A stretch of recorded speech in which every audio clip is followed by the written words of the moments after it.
Which free agents could the Arizona Cardinals add to bolster their offense in 2023 and potentially beyond? Let's discuss. You are Locked On Cardinals, your daily Arizona Cardinals podcast. Part of the Locked On Podcast Network, your team every day.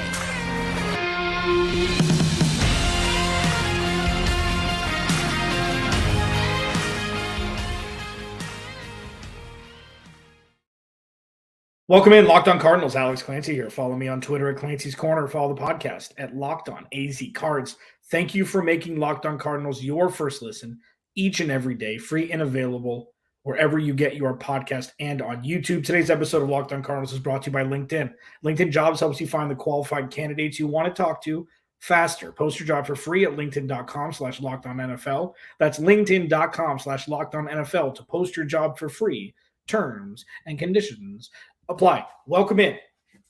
Training camp right around the corner. I guess we're like 60 days away, 65 days away from football. It's crazy how it goes from football is so far away to look how far we've come. Look how close the 2023 season is. I mean, from February, we're 5 months removed. February to March, March to April, April to May, May to June, June to July. Nailed it. We're 5 months removed from the Super Bowl. That's wild to me. How much has happened the last 5 months for the Arizona Cardinals? Insanity. So as we get closer, there's a couple different ways you look at the rest of this offseason. This is normally the time where Steve Keim would make a couple additions to fill some holes, to cover up the fact that he couldn't draft. So fill up holes with veteran free agents that are still on the block. Okay. So I'm going to take today and I'm going to discuss 3 names on the offensive side of the ball that I think could benefit the Cardinals, not only for 2023, but potentially for the future. And then tomorrow or Wednesday, I'll be discussing 3 defensive players who I think would benefit the Cardinals for the future if they were added to the roster this season. And if you're watching on YouTube, you can see the 3 names that I'm going to be discussing: James Robinson, Darrell Henderson, and Kenny Golladay. Here, I'm going to start first. Kenny Golladay, I know that you kind of want to throw up. Like, why would you even think about it? Let's just have a conversation, okay? Let's just have a conversation. Well, why not offensive linemen? Why running backs and wide receivers? Let's just have a conversation, okay? Because right now, the Cardinals roster is a mess. There's talent, of course. Is it in unison? Not really. Is their quarterback healthy? No. Do we really know, outside of Hollywood Brown, James Conner, and like Zach Ertz when he's healthy, who you can trust every down to perform? Not really, for varying reasons. So the Cardinals need some help. Sure, the offense is more talented right now than the defense, at least on paper, and experience in the NFL, but the offense still needs some work.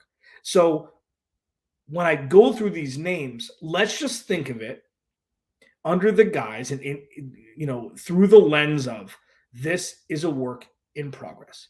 And the Cardinals need to be able to find diamonds in the rough in the free agent market who maybe weren't given opportunities elsewhere, who maybe had bad quarterback play elsewhere, who maybe had a crowded backfield elsewhere, as pertaining to the first 2 names that I'm going to discuss. Because all the Arizona Cardinals are going to have in 2023 is opportunity. All the Cardinals are going to have in 2023 is who are going to be the pieces for us, Cardinal speaking, moving forward. There is thinking not one position that has a no doubt about it bona fide one currently, aside from quarterback. RB1, if you told me that somebody took over for James Conner, would you be surprised? No. Hollywood Brown has a down year. Would you be surprised if Michael Wilson or Greg Dortch or Rondell Moore took over as the 1? I mean, that's a little bit more of a long shot, but no. A tight end, would you be surprised if Trey McBride took over for Zach Ertz? No. I mean, would you be surprised if Paris Johnson Jr. took over for DJ Humphries as the number 1 left tackle? No. Would you be surprised if Paris Johnson Jr. came out of the gate slow? and maybe didn't play 100% at left guard or right tackle, depending on if Kelvin Beachum is healthy and plays or not? No, there is zero certainty surrounding this offense. There's a collection of talent that is probably top 15, top 17 in the league, but that by no means means that the Cardinals have a bona fide leader in any position group. So, with guys that I'm going to be discussing, there's nothing but opportunity abound. Where they get in, it's like they get in Amazon when Jeff Bezos was in his garage. Before hopefully the Cardinals take this to the moon, there's room. There's going to be reps. There's going to be targets. There's going to be carries. There's going to be receptions out of the backfield. There's going to be a lot, especially in garbage time, especially where the Cardinals need to figure out who their guys are. And while I think James Conner should be the guy, he needs to pivot into the closer role, as I talked about last week. Needs to be that fourth quarter grinder with the Cardinals up 10, touching the ball 10, 12 times in the fourth, eating clock. There needs to be an RB1. James Robinson has been an RB1. So with James Robinson, who I'm going to kick this off, speaking about, he had a breakout rookie year in Jacksonville in 2020. Okay, had 1,000 yards receiving or 1,000 yards rushing, 7 touchdowns, another 350 yards receiving, and 3 touchdowns. He had 10 total touchdowns his rookie season. Okay, 2021 down year, only played 14 games, 770 carries or 770 rushing yards, 8 touchdowns. And then, in 2021, Travis Etienne started and then was injured. Last year was the Travis Etienne show. He was cut, picked up by the Jets, and now a free agent. So when you see things like Jacksonville struggled, look at what happened with Leonard Fournette there, and then when he went to Tampa Bay.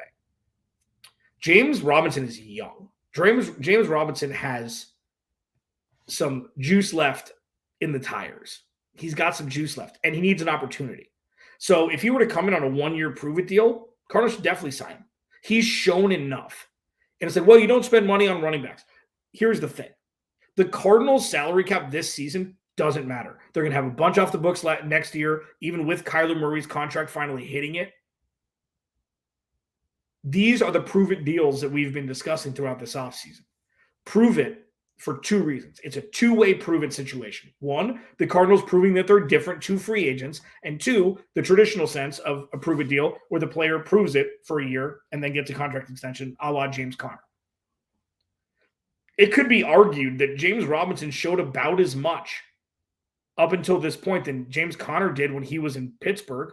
I mean, James Conner had a massive year early on. Then he had injury concerns. And they let him go. James Robinson could be in that same journey.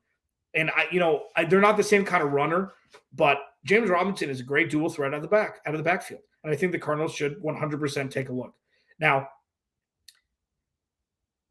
the next guy that I'm going to discuss, it's a little bit more convoluted.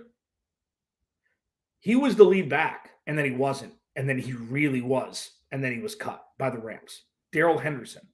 Different journey, probably same contract tag as James Robinson, even though Darrell Henderson's a couple years older. I'm going to talk about him next as we roll on here on a Locked On Cardinals Monday edition. Thank you for making Locked On Cardinals your first listen each and every day, free and available on all platforms.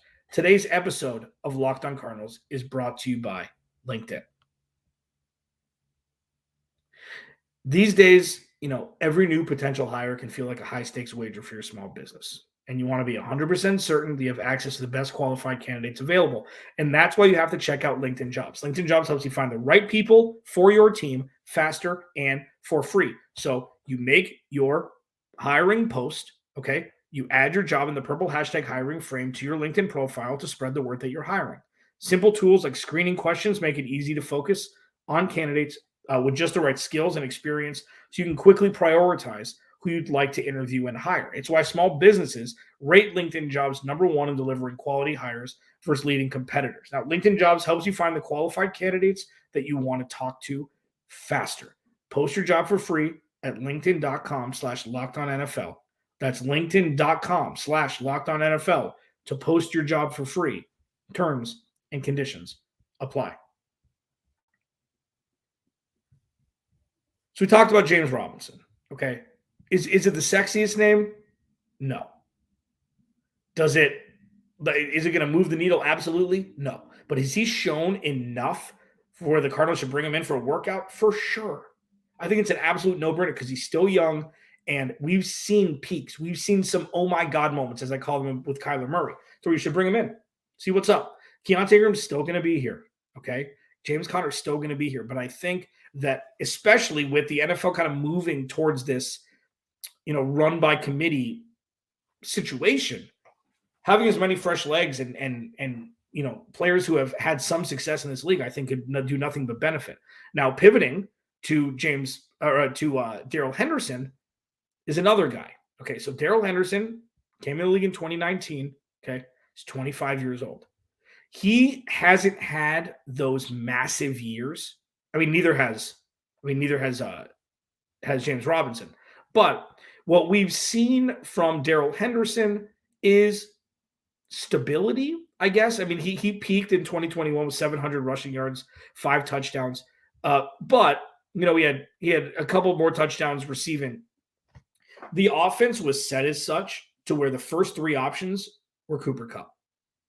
So with this and Robert Woods a couple years ago, there wasn't much of a rushing attack when Matthew Stafford came in because Cooper Kupp had 48,000 receiving yards.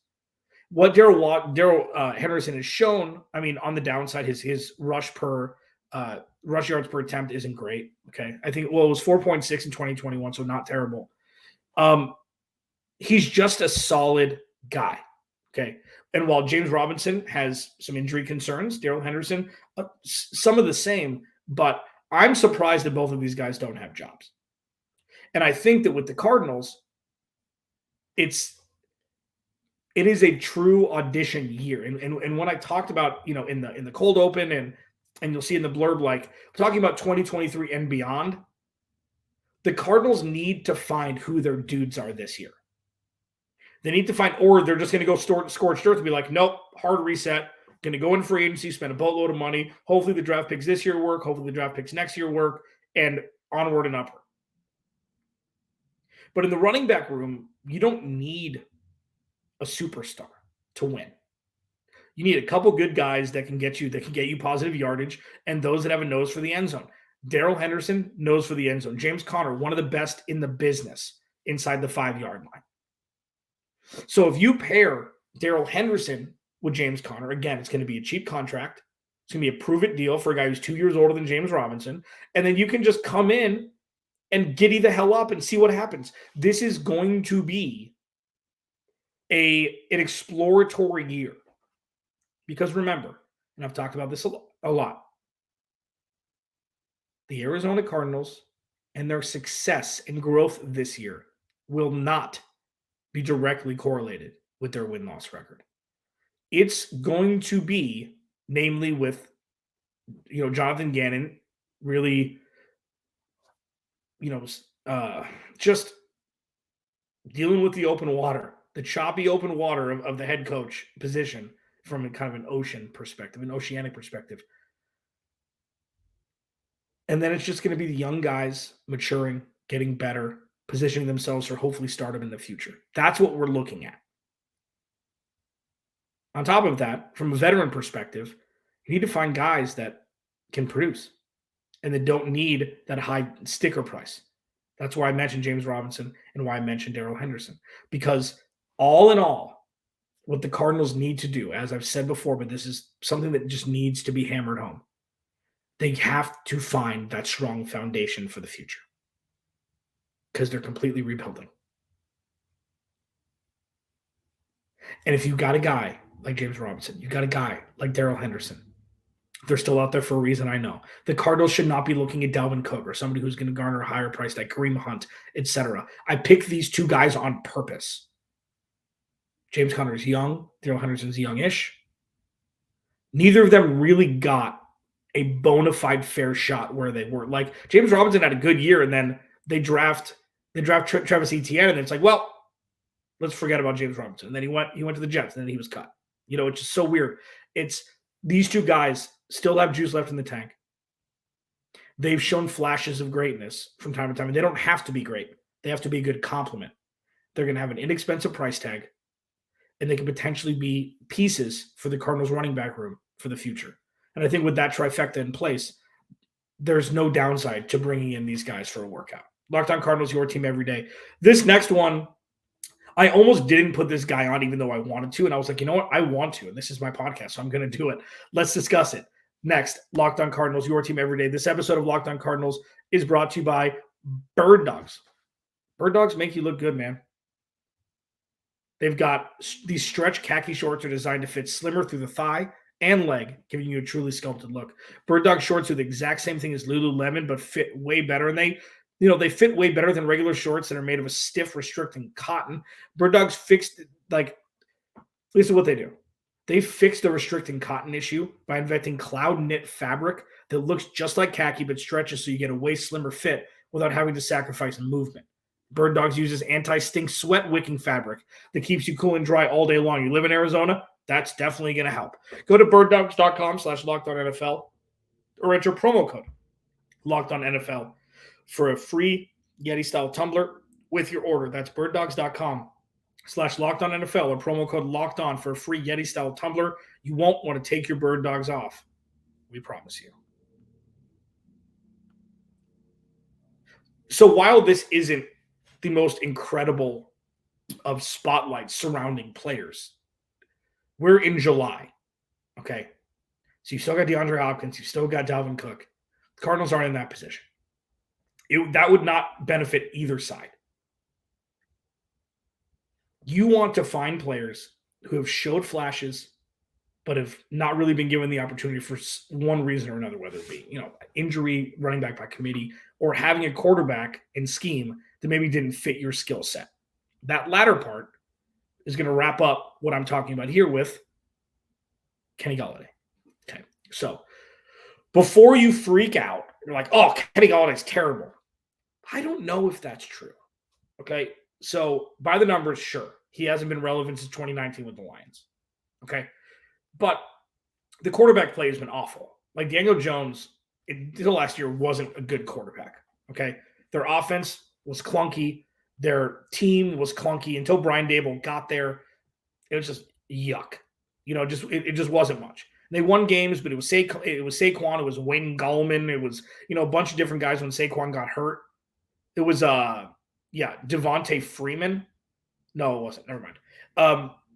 But with Kenny Golladay, he's a big dude. Okay, he's 29. I know he's a big dude. He plays outside. We've seen greatness from him in small spurts. Okay, with Matthew Stafford in Detroit. And this dude is like a pariah now. He signed a 4-year, $72 million deal. I believe there's no more money on that contract after the Giants released him. They paid 4.5, which was guaranteed, and that was it. They're taking a massive cap hit this year. But I think the Cardinals should give him a look. The Cardinals, we were talking about Kenny Golladay a few years ago when he was a free agent. And they're like, yeah, no, it's not. We're not going to pay him the money. And then the Giants paid him that money. You're like, what in the wide world are they doing? But now, where the Cardinals need talent in the wide receiver room, I just like, give him a look. 1 year, $4 million, 1 year, $5 million, prove it deal. Like, what if he finds the fountain of youth here in Arizona? They need big receivers.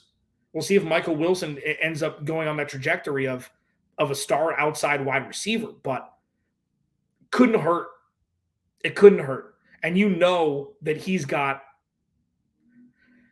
he wants to prove people wrong unless he just wants to retire. And I feel like in Arizona, where there's no real pressure to succeed as a team win-loss wise, what if he finds a home and he could be a wide receiver 2 or wide receiver 3 for the future starting in 2024? Crazier things have happened. So when the Cardinals are looking for talent and they're looking for inexpensive talent contractually as they kind of pivot towards this new trajectory and new infrastructure building, I feel like it'd be a lot worse than Kenny Golladay. Now, the last couple seasons, of course, why would you ever pay him money? I get it. I understand. Injuries, healthy scratches, and everything in between. I feel like the Cardinals should just give him a look. And I don't think that it would be doing anybody a disservice. I don't think it'd be a negative in any way. And I feel like they could potentially find a fountain of youth with Kenny Golladay, who had very productive years a handful of years ago. Because at this point, remember, the Cardinals should not be going after the highest, tiered free agent at this point. first of all, it's July, so highest tier is now defined differently than it was a couple months ago. And secondly, they're not ready until next season. But if you can find a guy like Kenny Golladay and look like an absolute genius in 2024, if he has 600 or 700 yards receiving and 7 or 8 touchdowns this year, it's worth a shot. Alex Clancy, Locked On Cardinals. I'll talk to you tomorrow.